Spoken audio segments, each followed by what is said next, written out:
అద్భుత సువార్త, అద్భుత సువార్త, అద్భుత సువార్త, అద్భుత సువార్త. ఆశ్చర్యకరుడు, ఆలోచనకర్త, ఆశ్చర్యకరుడు, ఆలోచనకర్త, ప్రభు యేసు వార్త, రక్షణ సువార్త, ప్రభు యేసు వార్త, రక్షణ సువార్త. అద్భుత సువార్త, అద్భుత సువార్త, అద్భుత సువార్త, అద్భుత సువార్త. ప్రభునందు అత్యంత ప్రియమైన అద్భుత సువార్త టీవీ ప్రేక్షకులకు మన రక్షకుడు యేసుక్రీస్తు ప్రభు వారి ఘనమైన నామములు మీకు అందరికీ శుభాభివందనాలు తెలియజేస్తున్నాను. ప్రియ స్నేహితులారా, ఈ యొక్క టీవీ కార్యక్రమాల ద్వారా మీరు పొందుతున్నటువంటి ఆ మేళ్లను, ప్రార్థన అంశాలు మీరు అనేక మంది తెలియజేస్తున్నారు. వాటి ద్వారా మీరు పొందుతున్నటువంటి జవాబులను బట్టి ప్రభువుని ఎంతగానో స్తుతిస్తున్నాం. మీరు కూడా మీ యొక్క ప్రార్థన అంశాలు తెలియజేస్తూ ఉన్నారు. మీరు మేలు పొందిన తర్వాత కూడా ఫోన్ చేసి తెలియజేస్తున్నందుకు కూడా ప్రభువుని ఎంతగానో సంతోషిస్తూ స్తుతిస్తూ ఉంటున్నాను. మీకు కూడా ప్రత్యేకమైనటువంటి వందనాలు తెలియజేస్తున్నాను. అంత మాత్రమే కాకుండా నిత్య నిబంధన అనేటువంటి మా ద్విమాసపత్రిక ఎవరైనా పొందగోరినట్లయితే ఈ స్క్రీన్ మీద కనబడుతున్నటువంటి ఫోన్ నెంబర్కు మీ అడ్రస్ని పంపిస్తే తప్పకుండా పత్రిక కూడా మీకు పంపించడానికి ఇష్టపడుతూ ఉన్నాను. మంచిది. ఈ సమయంలో దేవుని యొక్క వాక్య భాగంలో నుంచి కొన్ని మాటలు ఈ సమయంలో ధ్యానం చేసుకుందాం. సహజంగా మనం దీవించబడలేకపోవడానికి, అనగా ఆశీర్వదించబడలేకపోవడానికి అనేక కారణాలు మనం తెలుసుకోవచ్చు. దానిలో ఒకటి ప్రాముఖ్యంగా మనం లేనటువంటి ఆ యొక్క విషయం ఏమిటి అంటే యథార్థత లేకపోవడం. హానెస్టీ అంటాం. నిజాయితీగా లేము మనం చాలాసార్లు డొంకు తిరుగుడుగా అలా కాదండి, ఇలాగండి, మేము చాలా అలా చేసామండి, ఇలా చేసామండి అని ఏదేదో సాకులు చెప్పుకుంటూ వెళ్ళిపోతాం. మన తప్పులు మనం సమర్థించుకుంటూ ఉంటాం. అది చాలా భయంకరమైనటువంటి అంశం. ఎప్పుడైతే మన తప్పులు మనం సమర్థించుకుంటూ ఉంటామో దైవికమైనటువంటి దీవెన పొందలేము. కేవలం ఆయాసం ఎక్కువ అవుతుంది, దానికి తోడు ప్రయాస ఎక్కువ అవుతుంది. కాబట్టి దేవుని సన్నిధానంలో అసలు దేవుడు మన నుండి ఏం కోరుకుంటున్నాడు అని గమనించినట్లయితే ద్వితీయోపదేశకాండం 18వ అధ్యాయం 13వ వచనంలో ఈ విధంగా రాయబడింది. మాటను ఈ సమయంలో జ్ఞాపకం చేసుకుందాం. ద్వితీయోపదేశకాండం 18వ అధ్యాయం 13వ వచనం, నీవు నీ దేవుడైన యెహోవా యొద్ద యథార్థపరుడవై ఉండవలెను. నీవు నీ దేవుడైన యెహోవా యొద్ద లేదా ఆయన ఎదుట మనం యథార్థవంతులుగా ఉండాలి. చాలా విషయాలు బైబిల్ గ్రంథంలో యథార్థత గురించి మనం గమనించగలుగుతాం. కీర్తన గ్రంథం 11వ అధ్యాయము 7వ వచనంలో ఈ విధంగా రాయబడింది, యథార్థవంతులు ఆయన ముఖ దర్శనము చేస్తారు అంటారు. యథార్థవంతులు దేవుని యొక్క ముఖ దర్శనం చేస్తారు. ఆయన సాక్షాత్కారాన్ని పొందగలుగుతారు. ఎందుకనగా ఆయన యథార్థవంతుడు, ఆయన నీతిపరుడు. మనము ఆయన బిడ్డలను చెప్పుకుంటున్నాం. మనం కూడా అదే స్వభావాన్ని మనం కలిగి ఉండవలసిన వారం ఉంటున్నాం. తద్వారా దైవికమైనటువంటి దీవెన పొందడానికి అవకాశం కలుగుతుంది. అదే కీర్తన గ్రంథం 84వ అధ్యాయం 11వ వచనంలో మనం గమనించినట్లయితే ఈ విధంగా రాయబడింది. 84వ సంకీర్తన 11వ వచనం, దేవుడైన యెహోవా సూర్యుడును కేడమనై ఉన్నాడు, యెహోవా కృపయు ఘనత అనుగ్రహించును, యథార్థముగా ప్రవర్తించు వారికి ఆయన ఏ మేలు చేయక మానడు. నువ్వు యథార్థంగా ప్రవర్తిస్తే ఆయన నీకు ఏ మేలు చేయకుండా ఉండడు. తప్పకుండా మేలుతో తృప్తిపరుస్తాడు. మేలు చేయక నీవు ఉండలేవయ్యా అని చెప్పి 10 సార్లు పాడినా 25 సార్లు పాడినా ప్రయోజనం ఉండదు. నువ్వు యథార్థంగా ఉంటే నీకు మేలు చేస్తాడు. పాట పాడంగానే మేలు చేయడు. అద్భుతము చేయుమయ్యా అని పాడుతున్నాం, మంచిదే. కానీ నువ్వు ఆయనపై ఆధారపడినప్పుడు మాత్రమే ఆయన అద్భుతము జరిగించేటువంటి వాడైనాడు. మనలో యథార్థత లోపించింది, స్వార్థం పెరిగింది, అసూయ పెరిగింది, వ్యతిరేకతలు మన చుట్టుముట్టాయి. అందుకనే ఆ బలహీనతలో ఉన్నందువలన, ఆ యొక్క యథార్థత లోపించటం వలన మనం దీవించబడలేకపోతున్నాం. పర సంబంధమైన భూ సంబంధమైన దీవెనలు కావాలని, ఉన్నతంగా గొప్పగా ఉండాలని అందరూ కోరుకుంటారు, మంచిదే. దేవుడు కూడా ఇవ్వడానికి ఇష్టపడుతున్నాడు. కానీ నువ్వు ఆయన ఎదుటి యథార్థవంతుడుగా ఉన్నావా? నువ్వు ఈ కొంచెములో నమ్మకముగా ఉంటివి అంటాడు. అంటే ఆ కొంచెంలో కూడా నువ్వు యథార్థంగా ఉన్నట్లయితే దేవుడు నిన్ను అనేకమైన వాటి మీద నియమించడానికి ఇష్టపడుతున్న వాడిగా ఉన్నాడు. అలా యథార్థంగా ప్రవర్తిస్తే ఆయన నీకు ఏ మేలు చేయగమాను. యథార్థంగా ప్రవర్తిస్తే నువ్వు ఆయన ముఖదర్శనం చేయగలుగుతావు. అంత మాత్రమే కాకుండా 112వ సంకీర్తనలో కూడా ఈ విధంగా రాయబడింది. మాటను మనం జ్ఞాపకం చేసుకుందాం. 112వ సంకీర్తన 2వ వచనం, వాని సంతతి వారు భూమి మీద బలవంతుల గుదురు, యథార్థవంతుల వంశం వారు దీవించబడతారు. ఆయన మేలు తప్పకుండా చేస్తాడు. అంతేకాదు మీతో పాటు మీ వంశాన్ని కూడా, మీ తరతరాల్ని కూడా ఆయన దీవించేటువంటి దేవుడిగా ఉన్నాడని మనం వాక్యం ద్వారా జ్ఞాపకం చేసుకుంటా ఉన్నాం. అంతే మాత్రమే కాకుండా ఆ యథార్థవంతులకు 4వ వచనం చూడండి, 112వ అధ్యాయం 4వ వచనం, ఆ యథార్థవంతులకు చీకటిలో వెలుగు పుడుతుంది. వారు చీకటి మార్గంలో వెళ్ళిన దేవుడు వారి యొక్క పరిస్థితులను వెలుగుమయముగా చేస్తాడు. క్రీస్తునందు ప్రియ స్నేహితులారా, యథార్థంగా ఉన్నామా? భార్యాభర్తల మధ్య యథార్థత లోపించింది, పిల్లల మధ్య యథార్థత లోపించింది, అత్తకోడల మధ్య యథార్థత లోపించింది, దేవునికి నీకు మధ్యలో యథార్థత లోపించింది, లోపాయికారితనం వచ్చేసింది, లోగుట్టు ఎక్కువైపోయింది, చాలా వ్యతిరేకతలు మనల్ని చుట్టుముడుతూ ఉన్నాయి. కానీ మనం యథార్థత కలిగి అడుగులు ముందుకు వెలిసిన వారం ఏంటూ ఉన్నాం. మొదటి సమూయేలు గ్రంథంలో మనం గమనించినట్లయితే 29వ అధ్యాయంలో ఫిలిస్తీన్ల రాజు అయినటువంటి ఆకీషు చెంతకు దావీదు వెళ్ళాడు. ఎందుకంటే తన మామైన సౌలు అతన్ని చాలా వ్యతిరేకిస్తూ అతని మీద అసూయపడి అతను తరుముతూ ఉన్నప్పుడు తలదాచుకోవటానికి ఫిలిస్తీయుడైన రాజు అయినటువంటి ఆ యొక్క ఆకీషు దగ్గరికి వెళ్ళాడు దావీదు. దావీదు ఆకీషు రాజుని చాలా నచ్చాడు. అంటాడు, నువ్వు దేవదూతవలే ఉన్నావు, నువ్వు చాలా నమ్మకస్తుడివి, నువ్వు యథార్థవంతుడివి అంటాడు. 29వ అధ్యాయము 6వ వచనం చూస్తే ఆ దావీదు ఆకీషు రాజు మధ్యలో ఉన్నటువంటి సంభాషణ చూస్తే నువ్వు చాలా యథార్థవంతుడివి, నువ్వు చాలా నమ్మకస్తుడివి దావీదు. ఎప్పుడైతే దావీదు యథార్థవంతుడుగా నమ్మకస్తుడుగా ఉన్నాడో 30వ అధ్యాయం సిగ్లగు ప్రాంతంలో ఉన్నటువంటి దావీదు యొక్క పనివారి మీదకి వారి కుటుంబాన్ని అమాలేకీయులు వచ్చి ఆ సిగ్లగు ప్రాంతాన్ని నాశనం చేసి వారందరినీ చెరదీసుకుని వెళ్ళినప్పుడు దావీదు తన పనివారితో ఏడ్చి ప్రార్థన చేసి దేవుని దగ్గర సెలవు తీసుకొని వెళ్ళి తన వారందరినీ మళ్ళీ తెచ్చుకుంటగలుగుతాడు. దావీదు అమాలేకుల మీద యుద్ధం చేసి తన వారందరినీ తెచ్చుకోవడానికి గల కారణం, దేవుడు అతనికి విజయం ఇవ్వడానికి గల కారణం, అతను యథార్థవంతుడు.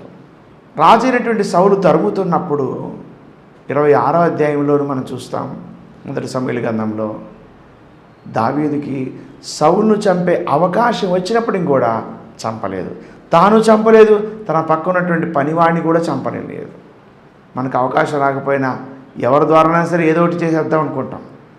అంత చీకటి కార్యాలు, అంత రాజకీయాలు, అంత లోపభూయిష్టం, పైకి భక్తి కలిగిన వారుగా ఉండి దేవుని శక్తిని ఆశ్రయించినటువంటి వారుగా ఉన్నందువలనే మనం బలహీనమవుతున్నాం. చాలామంది చెప్తారు, మాకు తినటానికి ఉంది, ఉండటానికి ఉంది, అలా ఉంది, ఇలా ఉంది అని అంటారు. వెరీ గుడ్, అందరికీ ఉంది అదే. కానీ నువ్వు యథార్థత కలిగి ఉన్నావా? పొలానికి పొలం, స్థలానికి స్థలం, హద్దులు చెరిపేసుకొని గీతలు తొలగించుకొని కలిపేసుకుంటున్నామేమో. ఆ కలుపుకున్నదంతా కూడా నాశనానికే. ఇంటికి ఇల్లు, పొలానికి పొలము కలుపుకునే వానికి శ్రమ అన్నది యెషయా గ్రంథంలో. ప్రభునందు పిల్లరా, యథార్థత కలిగి ఉందాం.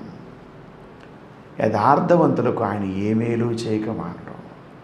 యథార్థవంతులకు చీకట్లో వెలుగు పుడుతుంది. యథార్థవంతుల ప్రార్థన ఆయనకి ఆనందదాయకము. యథార్థవంతులకు దేవుడు ఎప్పుడు పెద్దపీట వేస్తాడు. ఎందుకంటే ఆయన యథార్థవంతుడు కాబట్టి.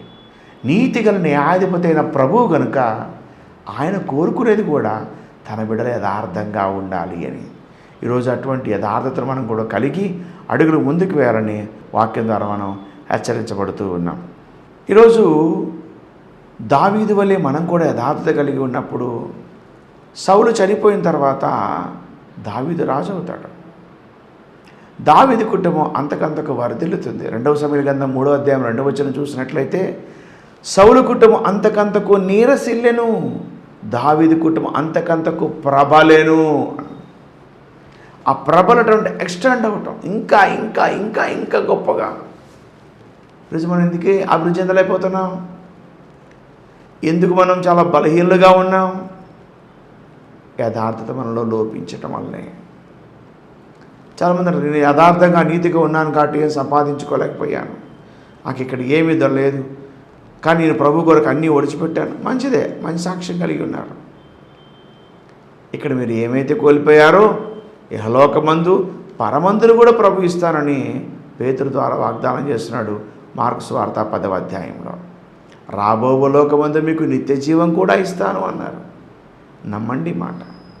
ప్రియ స్నేహితులారా, ఇంకా లోపాయికారితనం చూపిస్తున్నామేమో, లోకుట్టుతో ఉంటున్నామేమో, లోపభూయిష్టమైనటువంటి ఈ యొక్క దుర్భరమైనటువంటి దినాల్లో యథార్థతను విడిచిపెట్టి ఇష్టానుసారంగా జీవిస్తున్నామేమో. జాగ్రత్త, ఏమి విత్తుతామో అదే కోస్తాము. దావీదు కుటుంబం వలె మన కుటుంబాలు ప్రబలాలని, ఒక ప్రభంజనంగా ఉండాలని, ఖ్యాతి మంచి పేరు రావాలని జెఫన్యా గ్రంథం 3వ అధ్యాయం 20వ వచనం మనం చూస్తే నేను మీకు ఖ్యాతిని మంచి పేరు తెప్పిస్తాను అంటాడు. ఆ ఖ్యాతి మంచి పేరు ఎప్పుడు వస్తుంది? నువ్వు యథార్థవంతుడు అయి ఉన్నప్పుడు. యోబు గ్రంథం 1వ అధ్యాయం మనం గమనించినట్లయితే చాలా విషయాలు యోబు గురించి ప్రభువారు సాక్ష్యం ఇస్తారు. అతడు యథార్థవంతుడు, న్యాయవంతుడు, చెడుతనం విసర్జించినవాడు, యెహోవా యందు భయభక్తులు కలిగి చెడుతనం విసర్జించినవాడు. ఈరోజు అటువంటి సాక్ష్యాన్ని మనం కలిగి ఉన్నామా? వాళ్ళు చాలా హానెస్టీగా ఉంటారండి. వాళ్ళు ప్రభువుని నమ్ముకున్నారంట, ప్రభువు యొక్క మార్గం నడుస్తూ ఉంటారంట, వాళ్ళు చర్చికి వెళ్తూ ఉంటారు, చాలా డిసిప్లిన్గా ఉంటారండి, అల్లరిచిల్లరిగా ఉండరండి, చాలా యథార్థంగా ఉంటారు, ఎక్కడ మోసం కనిపించదండి. ఇటువంటి సాక్ష్యాలు మన నుంచి వస్తున్నాయా? దేవుడే పలుకుతున్నటువంటి సాక్ష్యం. అతడు యథార్థవంతుడు. యోబు గ్రంథం 1వ అధ్యాయం 1వ వచనంలో కానీ మనం గమనించినట్లయితే యోబు గురించి ప్రభు ఇస్తున్నటువంటి సాక్ష్యం. అతడు యథార్థవర్తనుడు, న్యాయవంతుడునై దేవుని భయభక్తులు కలిగి చెడుతనం విసర్జించినవాడు. 2వ అధ్యాయంలో కూడా సైతానుతో అదే చెప్తాడు ఆయన. సతనా, అపవాది, భూలోకం ఉన్న భక్తుడిని చూచావా? అతడు యథార్థవంతుడు, న్యాయవంతుడు, యెహోవా యందు భయభక్తులు కలిగి చెడుతనం విసర్జించినవాడు. అపవాది అనేక రకాల శ్రమలు కల్పింపజేసిన యోబు ఎక్కడ తన యథార్థను వదిలిపెట్టలేదు. సొంత భార్య వచ్చి అతను దూషిస్తూ చెప్తున్నటువంటి మాట ఏమంటది గమనించండి. చిల్ల పెంకు తీసుకొని బూడిదలో కూర్చొని ఒళ్ళు గోక్కుంటూ ఉన్నటువంటి యోబుతో 2వ అధ్యాయం 9వ వచనం, అతని భార్య వచ్చి నీవు ఇంకా యథార్థను వదలక ఉందవా? ఇంకా యథార్థత ఏంటి? విడిచిపెట్టాయి. దేవుణ్ణి దూషించి మరణముఖము, ఇంకా ఆయన్ని దూషించు, చనిపో. ఇలాంటి negative thoughts, negative thinking, negative conversation, ఆ వర్డ్స్ వస్తూ ఉంటాయి. అనేక మంది ఒకసారి మనం కూడా ఆలోచిస్తూ ఉంటాం, చాలా నేరోగా, చాలా హార్డ్గా. అలాంటి పదజాలం మనం వాడకూడదు. అప్పుడు యోబు 2వ అధ్యాయం 10వ వచనం అంటున్నాడు, అందుకు అతడు మూర్ఖురాలు మాట్లాడుతున్నట్టు మాట్లాడు, మాకు దేవుని వల్ల మీరు అనుభవించాం కదా, కీడు కూడా అనుభవింపతా కదా. ఈ విషయంలో ఎక్కడ అతను దేవుడు అన్యాయం చేశాడు కానీ, దేవుడు నాకు ఇలా జరిగించాడు అలా జరిగించాడు ఎక్కడ ఏమీ అనలేదు. ఈ సంగతులలో ఏ విషయమందును యోబు నోటి మాటతోనైనా పాపము చేయలేదు. యెహోవా ఇచ్చిన యెహోవా తీసుకొని పోయాను. ఈరోజు మనం లబలబలమని ఏడ్చేస్తున్నాం. ఇలా ఎందుకు జరిగింది ప్రభా, అలా ఎందుకు జరిగింది ప్రభా అని ప్రశ్నిస్తున్నాం. ఆయన ఉనికిని ప్రశ్నిస్తున్నాం, ఆయన శక్తిని ప్రశ్నిస్తున్నాం, ఆయన మహిమను దొంగిలిస్తున్నాం. ఎంత దారుణమైన అంశాలు గమనించారా? ఈరోజు యోబు మనకు ఒక మంచి మాదిరిగా కనబడుతున్నాడు. దావీదు ఒక మంచి మాదిరిగా కనబడుతున్నాడు. ఈరోజు మనం ఆ రీతిగా అడుగులు ముందుకు వెలిసిన వారం ఏంటూ ఉన్నాం.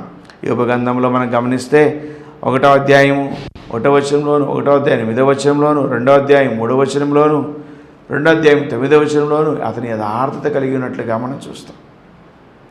అంత మాత్రం కాకుండా 4వ అధ్యాయం 6వ వచనంలో ఒక మాట ఉంది, నీ భక్తి నీకు ధైర్యం పుట్టించదా, నీ యథార్థ ప్రవర్తన నీ నిరీక్షణకు ఆధారము కాదా.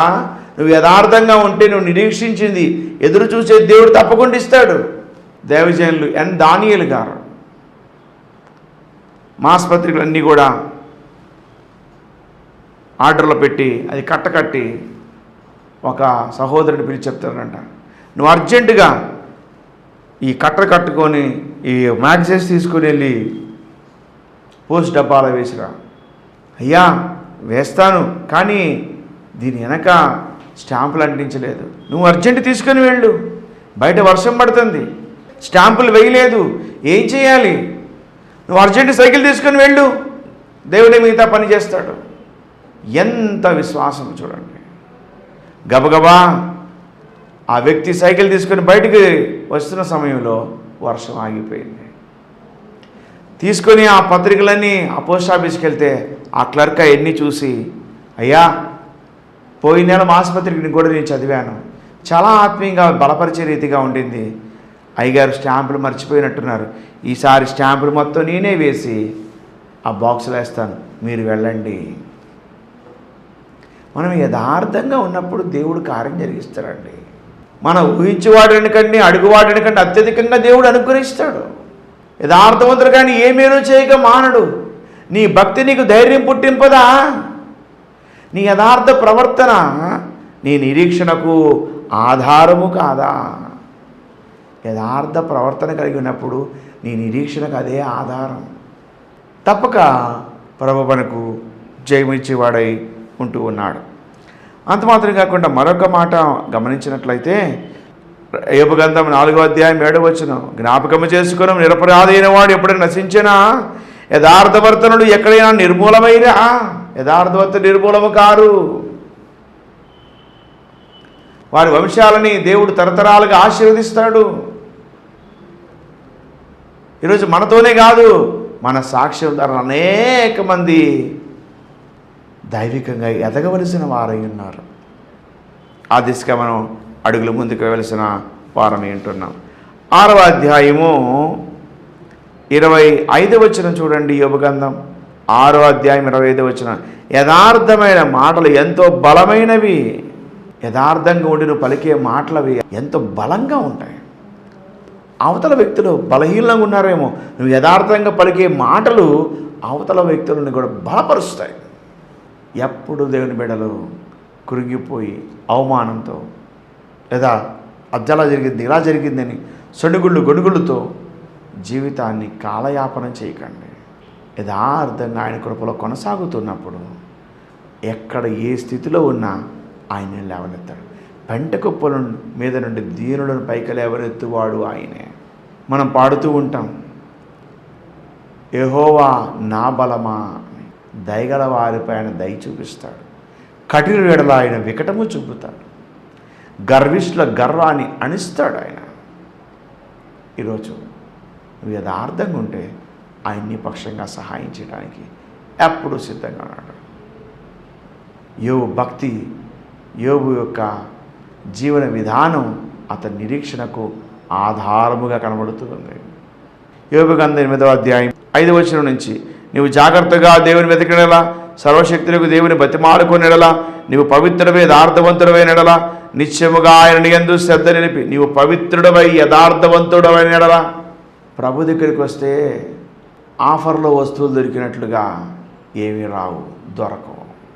ప్రభు దగ్గరికి వచ్చిన నీవు చేయాల్సిన పని ఉంది. ఏమంటే నువ్వు జాగ్రత్తగా ఆయన వెతకాలి, ఆయన్ని కనుగొనాలి, ఆయన బతిమలాడుకోవాలి. నువ్వు పవిత్రుడివి, యథార్థవంతుడివి అవ్వాలి. ఆఫర్ల కోసం రాకండి. ఏదో జరిగిపోతుంది, అలా జరిగితే ఇలా చేద్దాం, ఇలా చేద్దాం, అలా చేద్దాం. రుచి చూచి తెలుసుకునండి.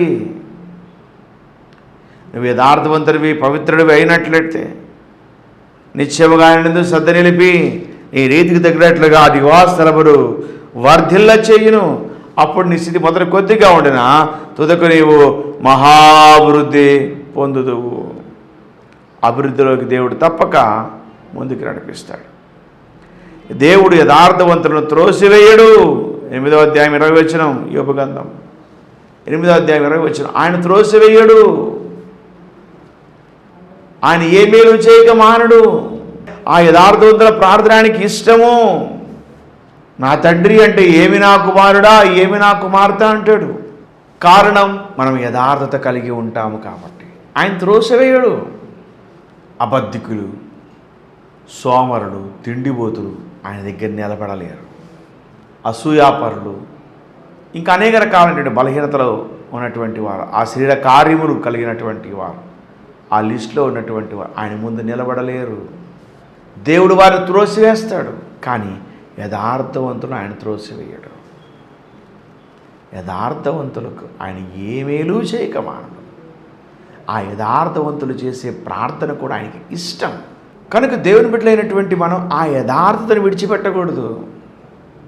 భర్త తెలియకుండా భార్య, భార్య తెలియకుండా భర్త, దాపరికాలు, అక్రమ సంబంధాలు, అక్రమాలు, సొంత వ్యాపారాలు, సొంత సిద్ధాంతాలు, సొంత ఆలోచనలు, ఎంతో మోసం. ఇదెంతో అవమానకరమైనటువంటి చర్య. పసిపిల్లలు చనిపోతూ ఉన్నారు వీరి అక్రమాల వలన, వీడి యొక్క అక్రమ సంబంధాల వలన. ఆ పిల్లలు చూసాను, ఆ పిల్లలు ఇంకేం చేస్తాడో, ఏమైపోతుందో అని చెప్పి ఆ భర్త భార్య పిల్లల్ని చంపేస్తాం, లేదంటే ఆ భార్య భర్తని పిల్లల్ని చంపేయడం. ఇవన్నీ చూస్తున్నాం మనం. ఆ న్యూస్లో ఉన్న న్యూసెన్స్ అంతా ఇదే. ఈ న్యూసెన్స్ తీసేసుకొని న్యూస్ సెన్స్లోకి ఎప్పుడు వస్తాం? ప్రభా, నా జీవితం అంతా న్యూసెన్స్ అయిపోయింది, కానీ నాకు ఒక న్యూ సెన్స్ దయచేయి ప్రభా, ఒక క్రొత్తదనం నాకు దయచేయి ప్రభా. దేవునికి అనుదినం మన పట్ల నూతన వాసన కలుగుతుంది, కానీ మనకి నూతన అన్వేషణ. ఎవరు దొరుకుతారా, ఏం చేద్దామా, ఎలాగా? దావీదు యథార్థవంతుడు కనుక శత్రువు దీవించాడు, శత్రుపై జయం పొందాడు, దేవుని హృదయానుసారుడు కాగలిగాడు. యోబు యథార్థవంతుడు కనుక అతను కోల్పోయిన మొత్తం మళ్ళీ తిరిగి పొందాడు, రెండంతలుగా ఆశీర్వదించబడ్డాడు. యథార్థంగా తన భార్యని, తన స్నేహితులను, తన వారిని ఎవరిని దూషించలేదు, ఎవరికి శాపం పలకలేదు యోబు. అందుకే అతడు రెండంతలుగా దీవించబడినట్లుగా చూస్తూ ఉన్నాం. అంతేకాకుండా రాజైన హిజ్కియా 2వ రాజుల గ్రంథం 20వ అధ్యాయంలో మనం ఆ మాటలు చూస్తాం. 18, 19 అధ్యాయాల్లో మనం గమనించినట్లయితే అషూరు సైన్యంపై జయం కొరకు ప్రార్థిస్తాడు, జయం పొందుతాడు. హిజ్కియా మరణకరమైనటువంటి రోగంతో బాధపడుతున్న సందర్భాల్లో ప్రవక్త అయిన యెషయా వచ్చి, నువ్వు మరణమైపోతున్నావు, నువ్వు బ్రతకవు, నీళ్లు చక్కబెట్టుకో, దేవుడు చెప్పన్నాడు, చెబుతున్నాను అని చెప్పాడు. 20వ అధ్యాయం 3 నుంచి 5, 6 వచనాలు గమనించినట్లయితే అతడు తన ముఖము గోడ తట్టు తిప్పుకొని, ఆ గోడ దేవుడే, ఆయన ఆధారం. ఆ గోడ తట్టు తిప్పుకొని అంటే ఆ గోడపై ఆనుకొని ఆసరాతో ఉన్నాడు. ఆ సాడ్ వాళ్ళ దగ్గరికి వెళ్ళి ప్రార్థన చేస్తారు. యెరూషలేములో గుర్తు చేసుకున్నాను, అయ్యా మా మధ్య నువ్వే సహాయం చేయాలి, ఈ పరిస్థితులు నువ్వే మెరుగుపరచాలి. గోడ తట్టు తిప్పుకొని ప్రార్థిస్తాడు, యెహోవా నేను యథార్థ హృదయుడనై సత్యముతో నీ సన్నిధి నేను ఎట్లా నడుచుకున్నానో ఒక్కసారి దయతో జ్ఞాపకం చేసుకో. ఈరోజు మనం అలా చెప్పగలమా? యథార్థ హృదయుడినై సత్యముతో నీ సన్నిధిని ఎట్లా నడుచుకున్నానో ఒక్కసారి జ్ఞాపకం చేసుకో. అన్ని అతిక్రమాలే, అన్ని అక్రమాలే, అన్ని డాగులు, పుండ్లు, మచ్చలు, డాగులు, ఎక్కడ చూసినా స్వస్థత కొంచెమైనా లేదు. అరికాలు మొదలుకొని నడివెత్తి వరకు మనము ఆ పాప దుర్గంధముతోనూ రోగాలతోనూ మనం పీడించబడుతూ ఉన్నాం. ప్రభునందు ప్రియ స్నేహితులారా, యథార్థను విడిచిపెట్టకండి. చివరి వరకు దాన్ని మనం కలిగి ఉండాలి. ఎప్పుడైతే రాజు అయినటువంటి హిజ్కియా ఆ విధంగా ప్రార్థించాడో వెంటనే ప్రభువారు యెషయాతో మాట్లాడుతున్నాడు, నువ్వు వెళ్ళి చెప్పు, నీవు కన్నీటి విడిచడు చూచి తిని 5వ వచనం 20వ అధ్యాయము 5వ వచనం 2వ రాజు గ్రంథంలో చూస్తే, నీవు కన్నీటి విడిచడు చూచి తిని నీ ప్రార్థనను అంగీకరించి ఉన్నాను, నేను నిన్ను బాగు చేసేదను, ఇంకా నీకు 15 సంవత్సరాలు ఆయుషిస్తాను, అంతేకాక ఈ దేశాన్ని కూడా కాపాడుతాను. యథార్థంగా ఉన్నప్పుడు ఇన్ని రకాల దీవెనలు. నీవే కావాలయ్యా, నీవే రావాలయ్యా అని పాడతాం. కన్నీళ్ళు విడిచి, అయ్యా కనికరించయ్యా, కనికరించు, నువ్వు లేకపోతే నాకు జీవితమే లేదు ప్రభా, ఒక క్షణం లేదు ప్రభా, ఒక క్షణం యుగంగా మారిపోయింది ప్రభా. భక్తులు వారి వారి యొక్క పరిస్థితుల్లో అనుభవాలతో రాశారు. కానీ మన అనుభవం ఏంటి? కూర్చుకోవటమా? అన్నీ మోసంతో అక్రమాలతో సంపాదించడమా? ఈరోజు ఏ రీతిగా మన యొక్క ఆత్మీయ జీవితం ముందుకెళ్తుంది పరీక్ష చేసుకోవాలి. హిజ్కియా చేసిన ప్రార్థన దేవుణ్ణి కదిలించింది, దేవుణ్ణి ఆలోచింపచేసింది. ఈరోజు మన యొక్క యథార్థత ఆ విధంగా ఉండాలి. చివరిగా మనం గమనించినట్లయితే మొదటి రాజుల గ్రంథం 11వ అధ్యాయంలో దేవుని యొక్క మందిరాన్ని, ఆ స్వర్ణ దేవాలయాన్ని కట్టినటువంటి రాజైన సొలొమోనుకు దేవుడు కళల ద్వారా, దర్శనాల ద్వారా ప్రత్యక్షమై తెలియచేసింది, నువ్వు ఈ మందిరాన్ని కట్టావు, మీ తండ్రి వల్ల నువ్వు కూడా యథార్థంగా ఉంటే నేను దీన్ని ఆశీర్వదిస్తాను, లేకపోతే దీని మొత్తాన్ని, ఈ దేశాన్ని నాశనం చేస్తాను. కానీ 11వ అధ్యాయంలో మొదటి రాజుల గ్రంథం 11వ అధ్యాయం రాజు అయినటువంటి సొలొమోను కామాతృత కలిగినటువంటి వాడే 1000 భార్యలను కలిగి ఉండి, ఆ 1000 భార్యల యొక్క ముఖాల్లో ఆనందం చూడటానికి, సంతోషం చూడటానికి, వారిని సాటిస్ఫై చేయటానికి అనేకమైనటువంటి విగ్రహాలను ప్రతిష్ఠింపజేసి బలులర్పించి వాళ్ళ గుళ్ళు కట్టి అవమానకరంగా జీవించాడు. దేవుని దగ్గర అతను యథార్థవంతుడు కాలేకపోయాడు. ఈరోజు మనకున్నటువంటి వాటిని బట్టి సంతృప్తితో దేవుని భయభక్తులతో అడుగులు ముందుకు వేస్తే అదే గొప్ప ఆశీర్వాదం. కానీ ఈనాడు మనం చాలా భిన్నమైన ఆలోచనలతో ఇష్టానుసారంగా మనం ప్రవర్తిస్తూ చాలా జుగుప్సాకరంగా బ్రతుకుతున్నాం. ఈ సిగ్గుమాలిన చర్యలను దేవుడు హర్షించడు, ఇష్టపడ్డాం. మనం సరిచేసుకొని, సరిచూసుకొని ఆయన దగ్గర సాగిలపడి, క్షమించండి, నాకు ఒక అవకాశం కల్పించండి ప్రభా, నేను యథార్థను విడిచిపెట్టను, నా పరిస్థితులు ఎలా ఉన్నా నేను నీకు పక్షంగా నిలబడతాను ప్రభా అని మనకు తీర్మానం చేయగలిగినట్లయితే ఆయన మన ప్రార్థన ఆలకించి సమస్తము సమకూడి జరిగించేవాడిగా ఉన్నాడు.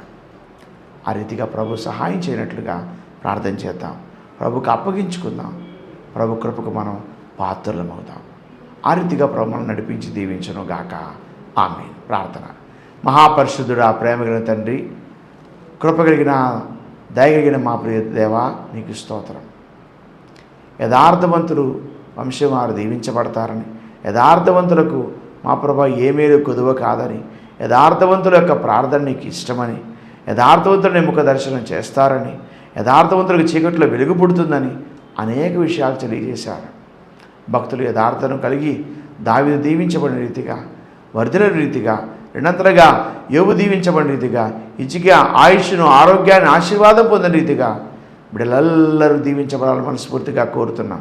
వారి మీద ఏలుతున్న ప్రతిదిన బలహీనతను, ప్రతిదిన శాపాన్ని, ప్రతిదిన పాపమును, ప్రతి దోషాన్ని యేసు రక్తంతో శుద్ధీకరింపజేసి నీ బిడ్డలకు నెమ్మది, సంతోషము, సమాధానం, సమృద్ధిలు మెండుగా దయచేయమని కోరుతూ ఈ కార్యక్రమాన్ని స్పాన్ చేసినటువంటి దాసాలు పసుపేటి పద్మక్క కొరకు, తన యజమానుడు సత్యమన కొరకు, తన బిడ్డల కొరకు వేడుకుంటున్నా.